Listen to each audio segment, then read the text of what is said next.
My story goes way back to when I got born again in 1972.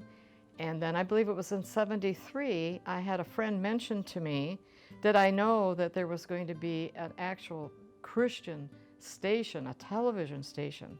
And I said, what? You mean in my living room? Jesus in my living room? And so I'm one of the ones way back then that turned it on. And here was this little snowy picture, and the voices kind of faded in and out, but I heard the Lord's name. And at that time we had a TV tower in our backyard with an antenna on the top in those days. And I ran out and I climbed up the TV tower, you know, and I adjusted it and turned it and everything, trying to get the snowiness out. And pretty soon I had a good reception. Of course, they were improving too. And began to watch wonderful testimonies and teachings and the music and the new ministries that the Lord was raising up. It was wonderful to have in my home. During those days, I was suffering from a lot of depression, actually even some suicidal thoughts, and trying to be a good mother, trying to be a good wife, so I was kind of play acting. And then when I began to learn more of the Word of God and separated that wasn't really me, but those were spirits that had come in my time of brokenheartedness.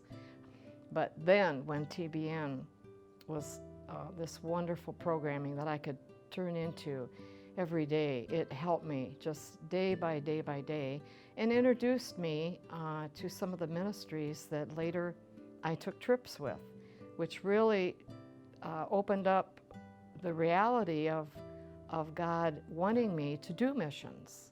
And I would not have known that.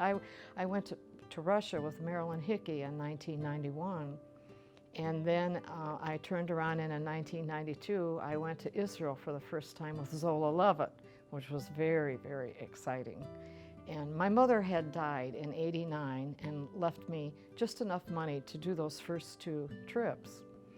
And there was a lot of hard things happened on those trips, but it was all good training towards missions. And then later, the Lord brought an African Kenyan pastor into my life named John, who had been a former warrior.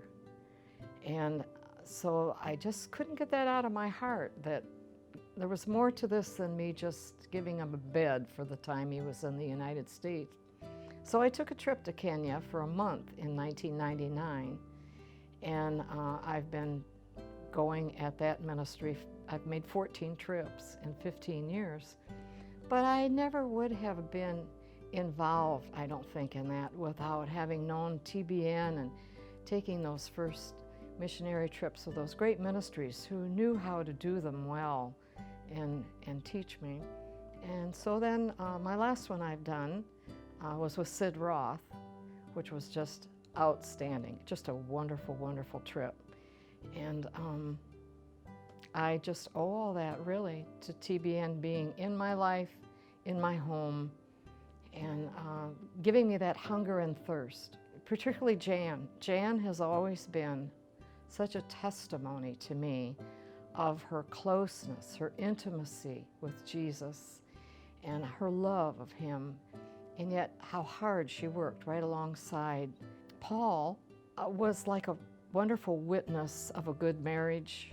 It helped me to have better attitudes about a lot of things. So my thanks and praise goes to her wonderful years, and now helping Matt and Lori go ahead and continue the ministry is just a delight for my heart. The Christian life is the most exciting life there is.